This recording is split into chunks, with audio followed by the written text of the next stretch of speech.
delighted to welcome Carina Bauer, who is the CEO of the Imex Group and new chair of the Association of Event Organisers. How are you today?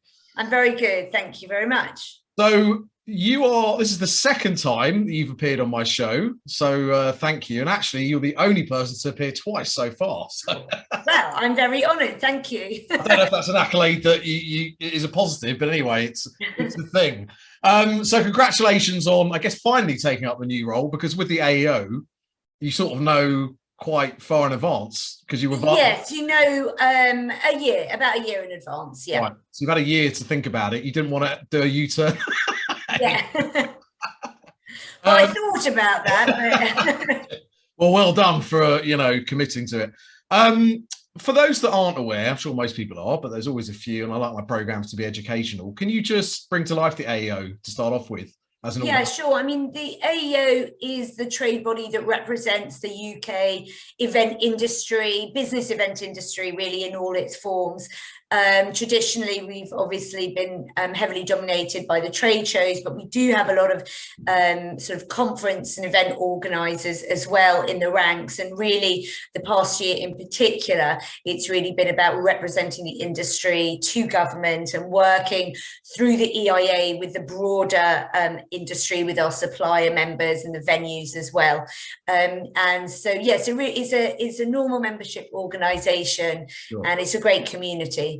Absolutely. It's one that I've definitely, got myself more involved with in the last 12 months. And I guess one positive out of the situation maybe is that more people have struck up relationships, possibly on an individual level, with the likes of AO and ESSA and AEV and the other organisations.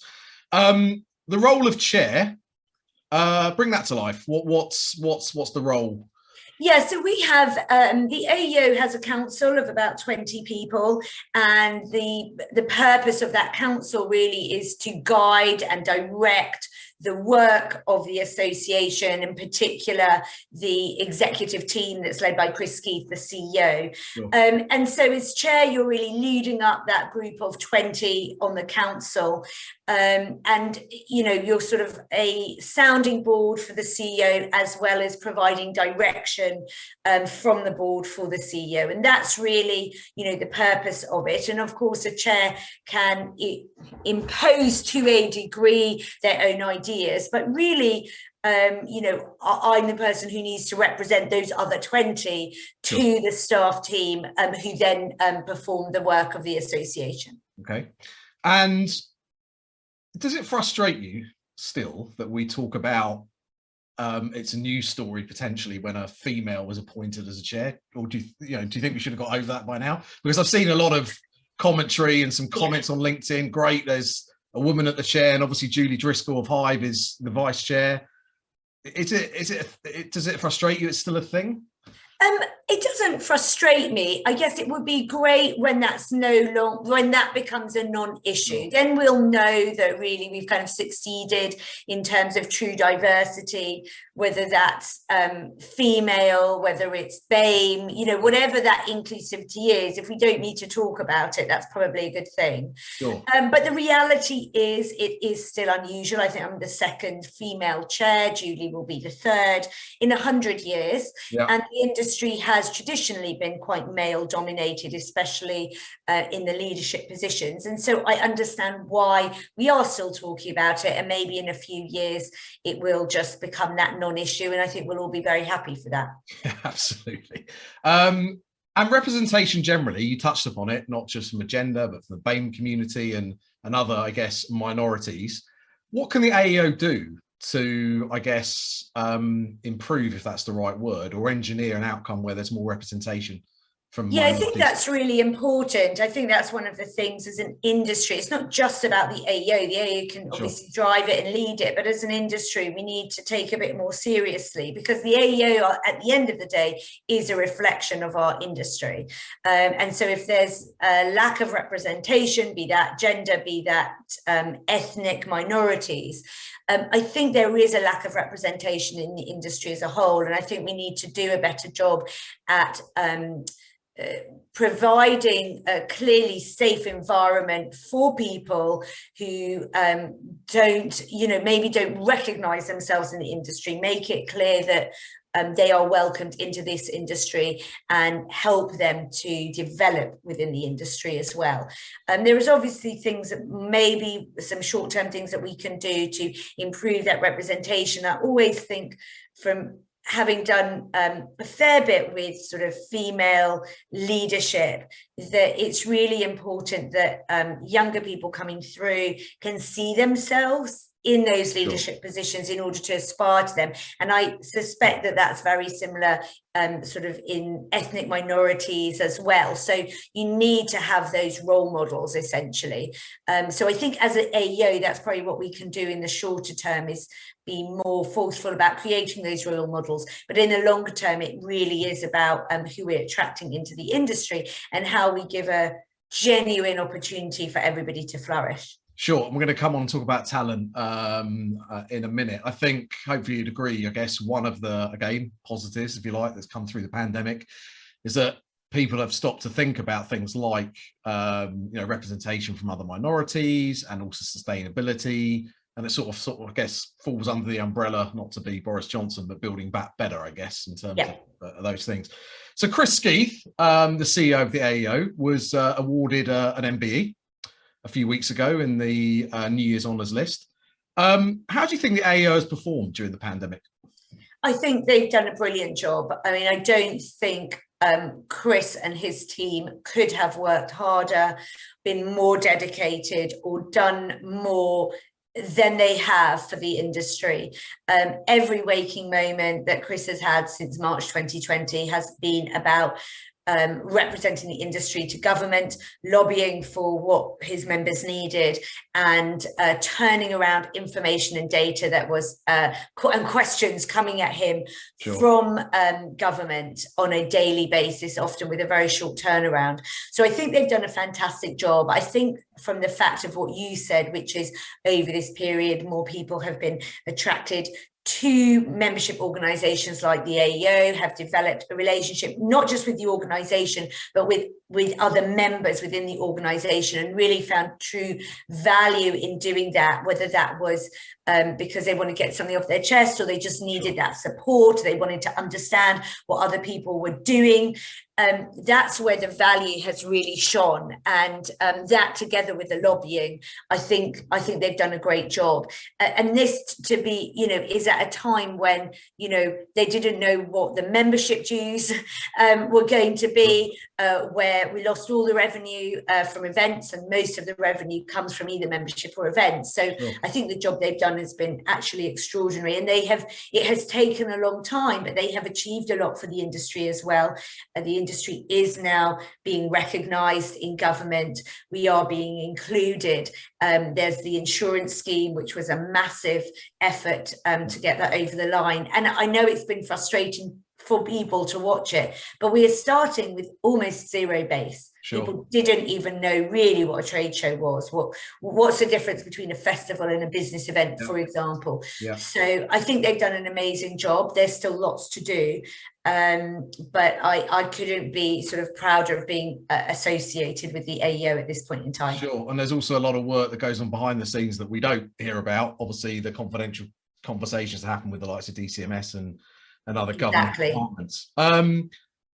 Lots of shows have been happening in the UK. Everyone's been posting some fantastic videos of packed theatres and packed entrances. How exciting is it for you, again, coming in at this time, and also as an organizer? We're going to come on and talk about Imex in a minute, but must be really exciting for you to be chair and coming in at a time where we're now open again.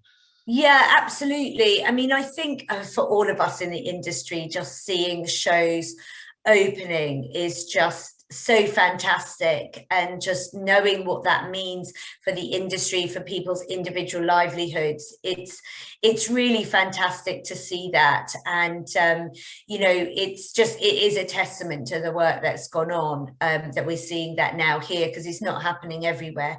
So it's great. It's a nice time to be coming in. It's only easier to come in as things are opening up. We also have learned from this period that nothing is certain, so we're prepared for anything. Absolutely. And coming on to that, obviously there's going to be challenges, some that you know about already and some that you don't know about. What do you think are the key ones that's sort of on your to-do list, and how you trying to overcome those?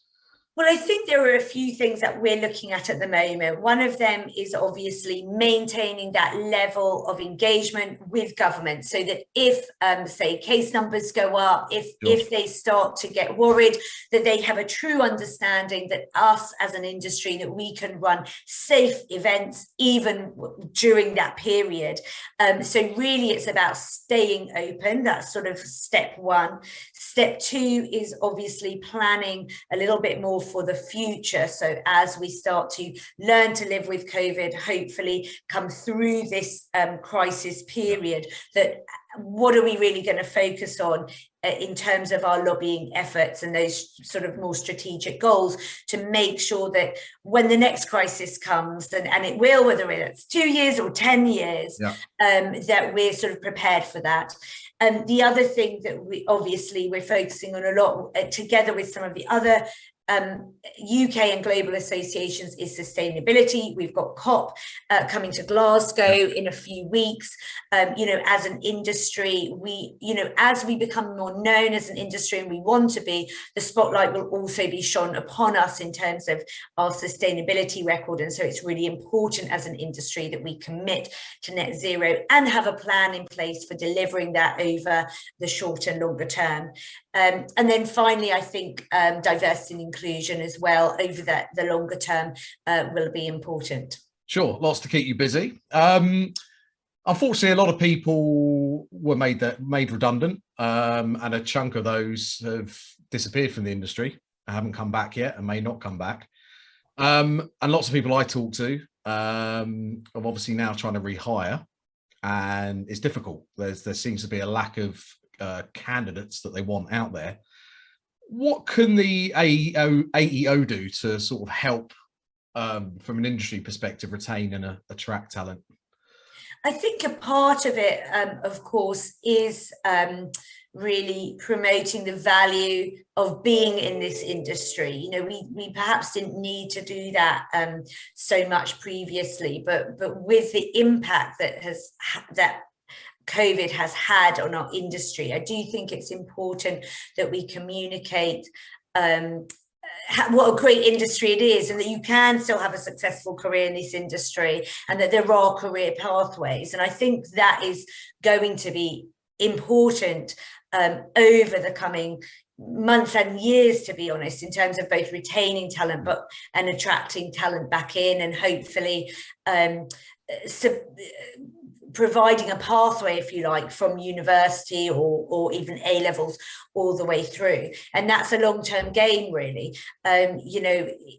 We always used to laugh about the fact that many people in this industry kind of fell into the industry. And I guess that's not really a laughing matter, is it? When you look at how mature some other industries are in terms of really promoting themselves to graduates and to professionals as a true career path where you're going to have a really great career. That's where we need to be. And that's not short term, unfortunately, but I do think that that's very important. But I think in a short term way, if we are promoting the rebound of the industry, hopefully some of those great skilled people will be missing us and missing what they did before and come back in. Yeah, and also I guess we need to try and attract a different type of person with experience, like digital skills, which obviously has become more prevalent. Obviously, you can train existing staff, but I guess as an organizer and as the chair of the AEO, that's important as well, right? To attract new talent. Absolutely. And it's important, we all know that our businesses are changing.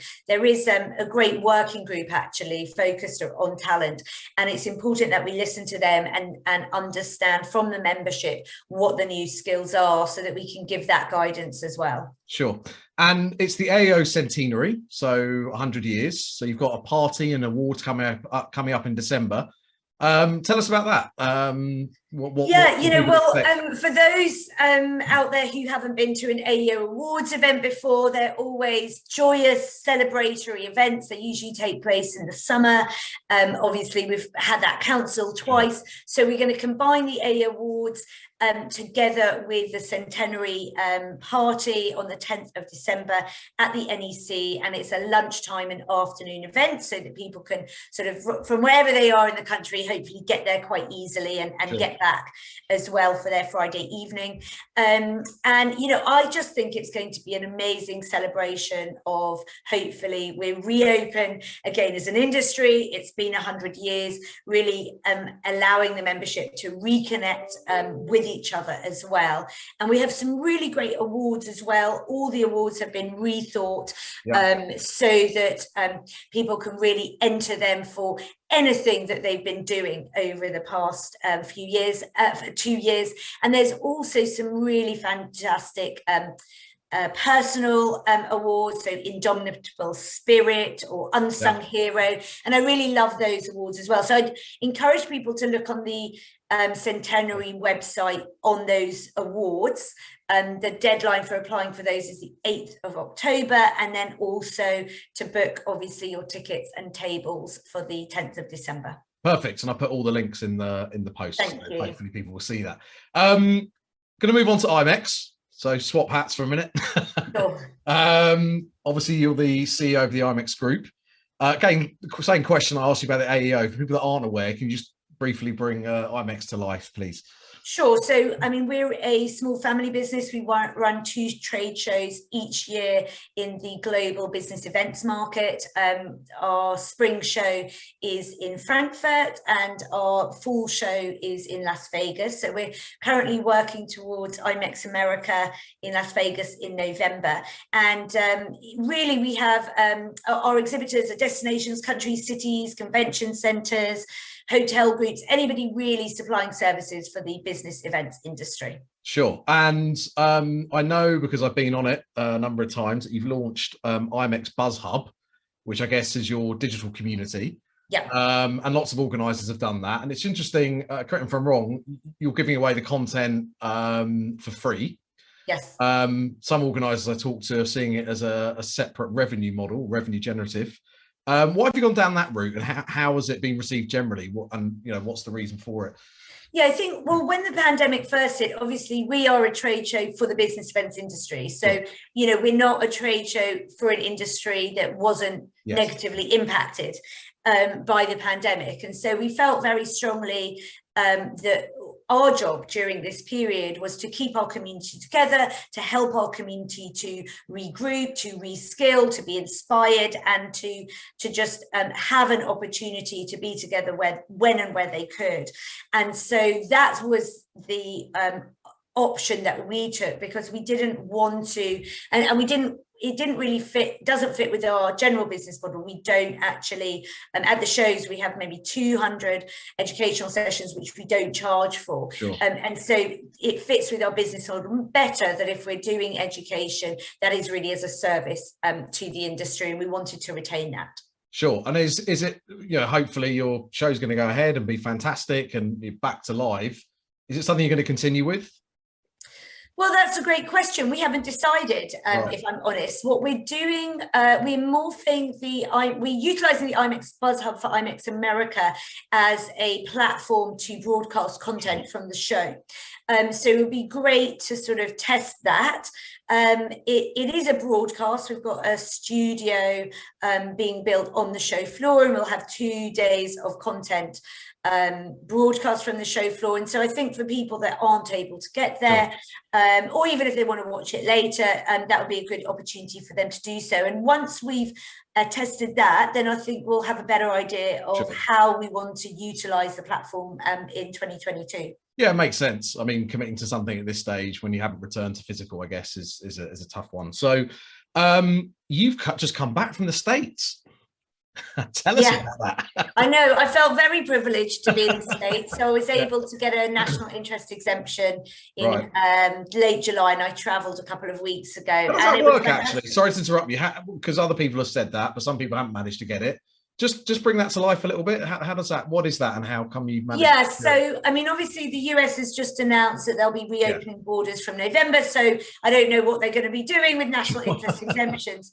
But up until now, what you could do was apply to the embassy in your local country. So for us, it was the US Embassy in London. You fill out a lot of forms. So it felt a little bit like I was applying for citizenship. So you fill out a lot of forms, and the key really is to show the economic benefit of you going to the States, and why you in particular are vital to be there. And if you fulfill that criteria, then you can get a national interest exemption, which lasts for a year for business purposes.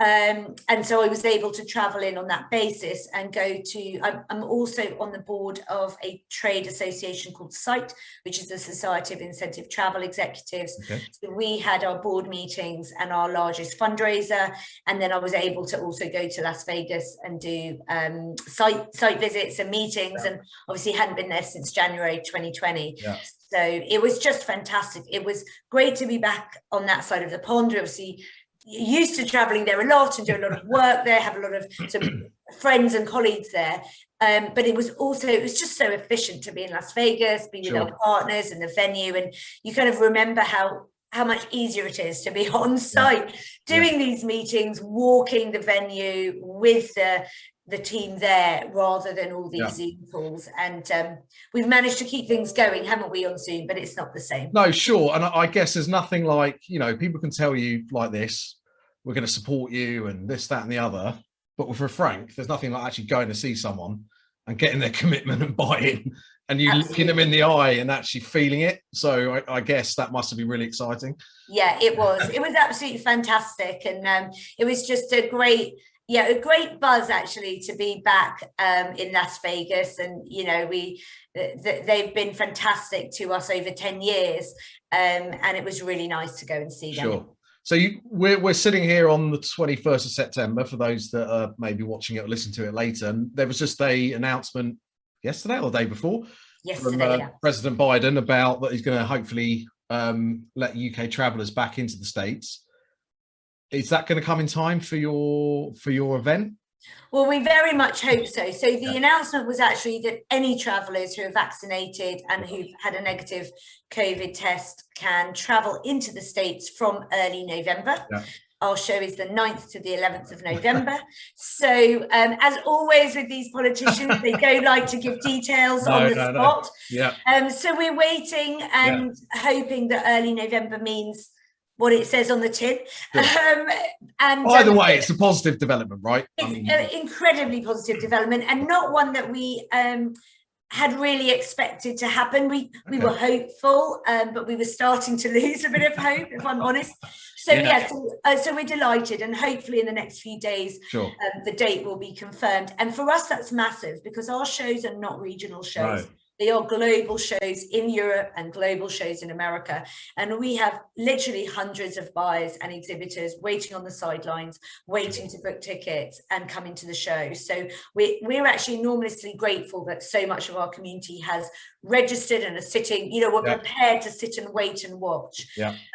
But we really hope that we can get everything confirmed for them now. Well, the direction of travel, excuse the pun again, is going in the right direction. Obviously, they're going to require people to be vaccinated to go into the States. And Imex released a statement or an announcement a couple of months ago about your show, that people are going to have to show vaccination status. What made you come to that decision?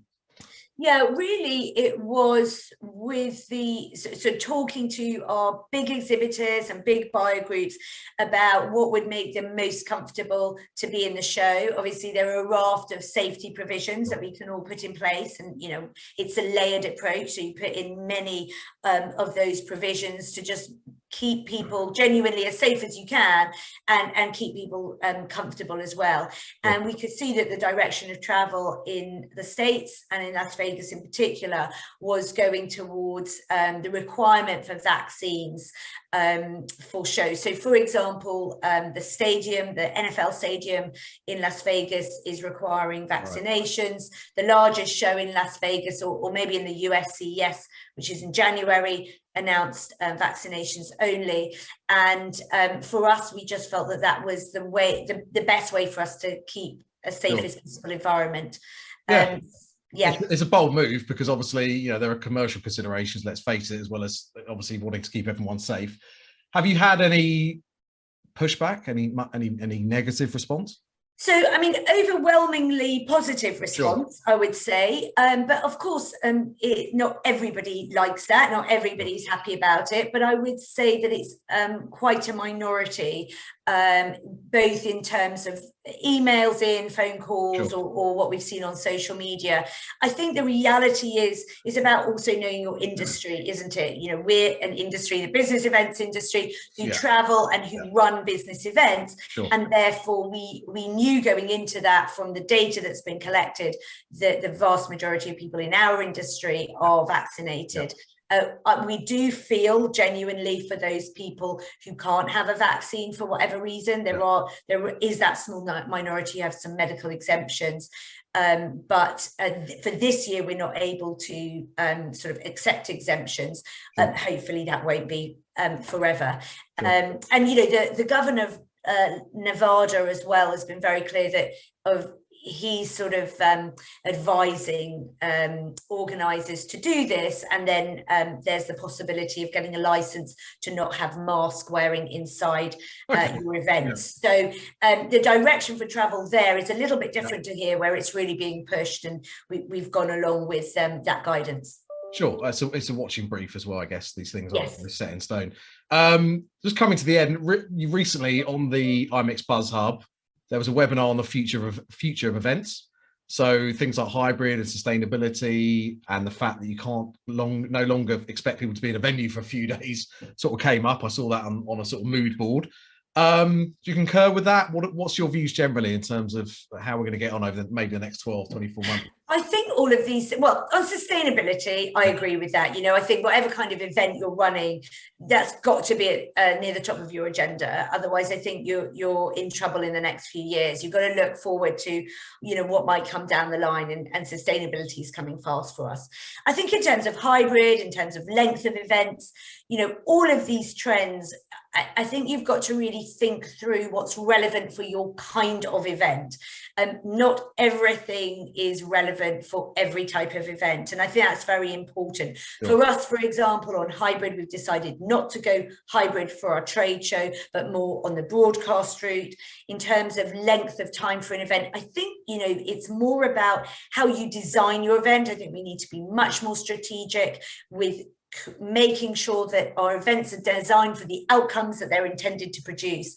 And therefore, you need to think about every element, and that takes into account the white space that you are giving, the well-being of the event, as well as the length of it. Sure. And that's really key. And I think for many conferences, looking at the content side only is not enough anymore, and because a lot of that can be delivered online. So that's where hybrid can come in. And we had a discussion during that event with one of the panels I was looking after, which was really talking about, hybrid doesn't have to be everything in the same time and space. It really is about how do you create content for the right channel for your audience. Sure. So there's a lot for us all to think about, but the crux, I think, is thinking about the outcomes that you need to provide for, and then designing your event appropriately. Makes absolute sense. So obviously Imex America takes place 9th to the 11th. That's right. Mandalay Bay. That's right. Yeah. Las Vegas. So we wish you the very best of luck, and hopefully, fingers crossed, we get some travellers from the UK and elsewhere over there. Carina Bauer, thank you so much for your time today. Thank you very much, Dan.